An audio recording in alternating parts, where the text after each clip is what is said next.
Hey guys, so I recently got some questions on Reddit that I'm going to address in this video. So if you asked one of those questions, if you're interested in questions concerning being a PA student, specifically at WVU, then listen in.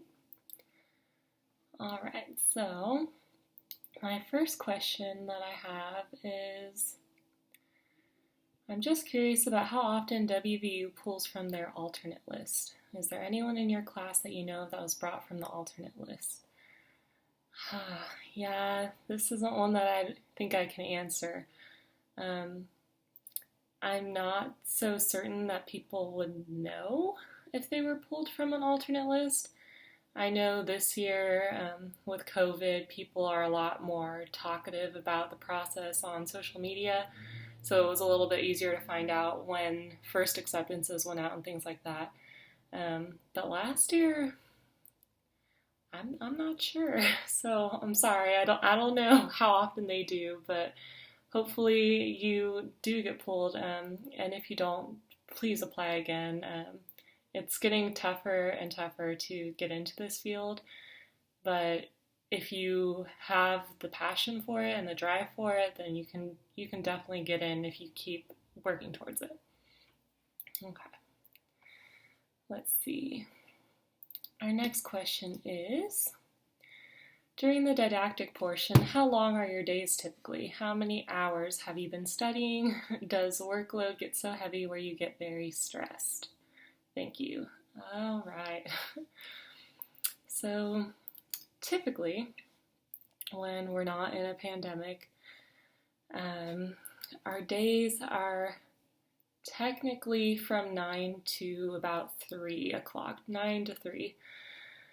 And we have a solid at least hour, if not longer, lunch break in there. That's just dedicated class time.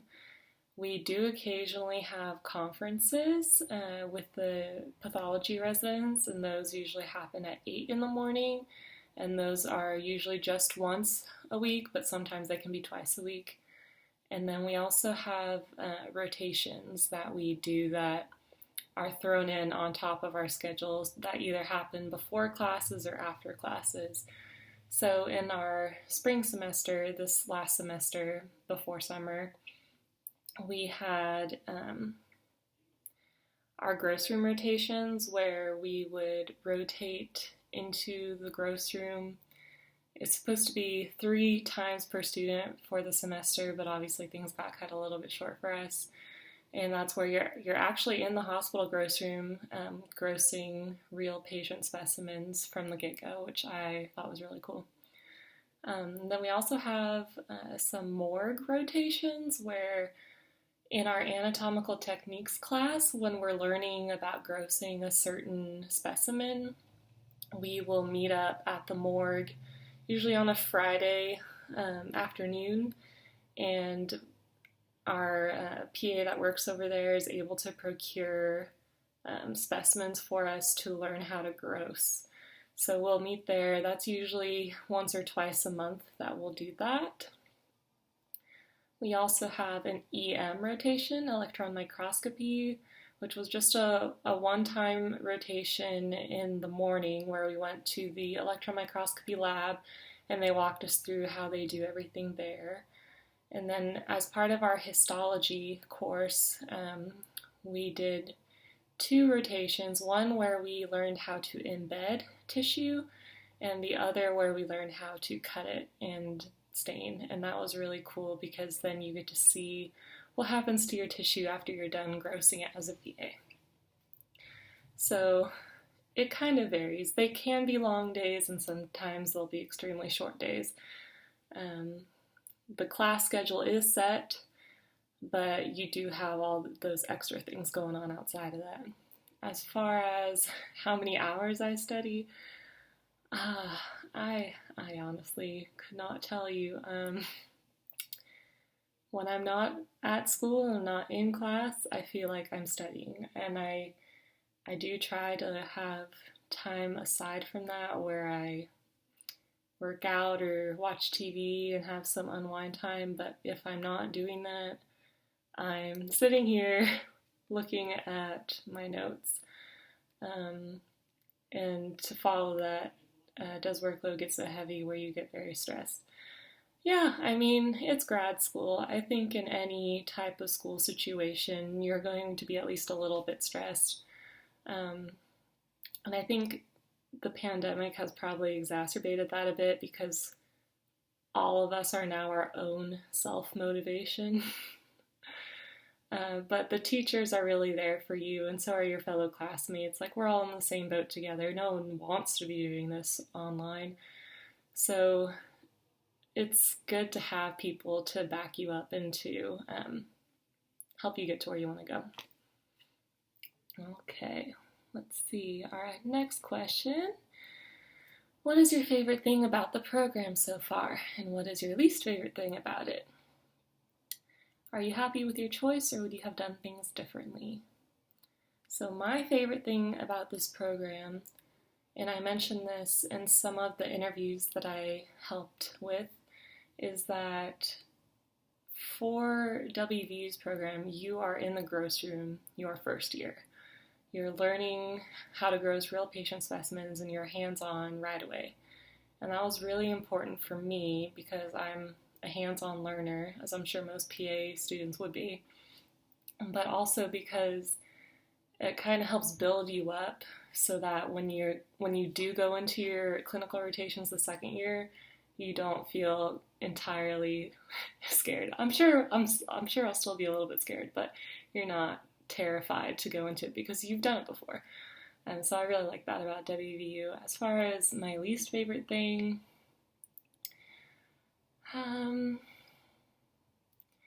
I guess I would say, and I can't say this for sure yet because I haven't done my whole first didactic year, but I think the order that the information is presented, which is at no fault to our program, it's just that like courses like physiology and microbiology are only offered in the fall, which as a program that starts in January means we have to take in our third semester after we've taken courses that deal with physiology, so that can kind of be a little difficult, especially if you're someone coming from a background where you haven't had physio before.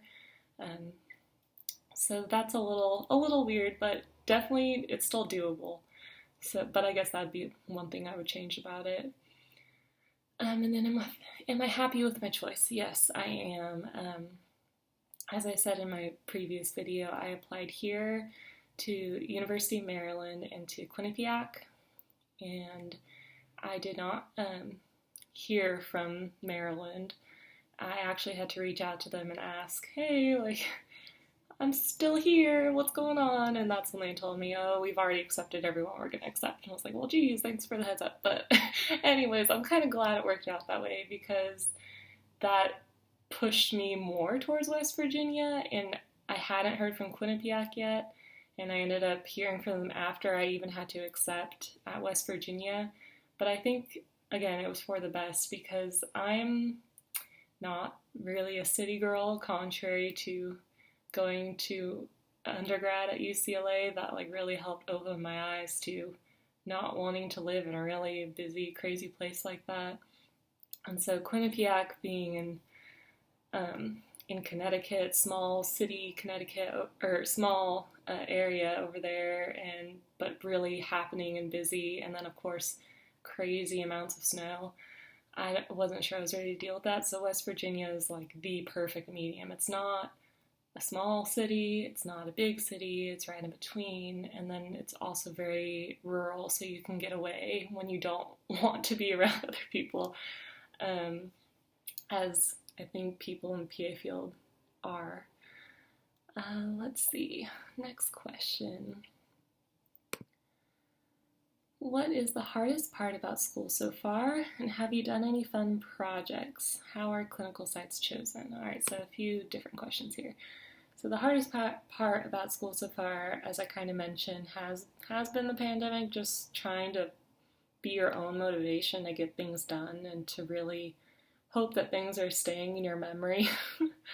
And again, like I said, the professors are definitely there for you, and they've been doing the best that they can. So it's at no fault to them, but I just really wish that we were in class. Have we done any fun projects? Before the pandemic, we were doing some volunteer projects together. Um, Part of the requirements here at WVU is you have to have 50 volunteer hours by the time you graduate. And so we're always trying to do projects as a class, so that can be really fun. And then how are clinical sites chosen? Clinical sites are chosen by our program, one of our program directors, and he, I think, looks at people, how they're doing in the class, and then what their background was prior to coming to WVU, and he takes all that into consideration, as well as like if you live close to a certain site, he takes that into consideration, and that's how he kind of places people where he thinks they would thrive. But that being said, everyone still ends up doing a medical examiner rotation, a hospital autopsy rotation, working in research hospitals, in small city or small town hospitals, so you get a little bit of background from everything still.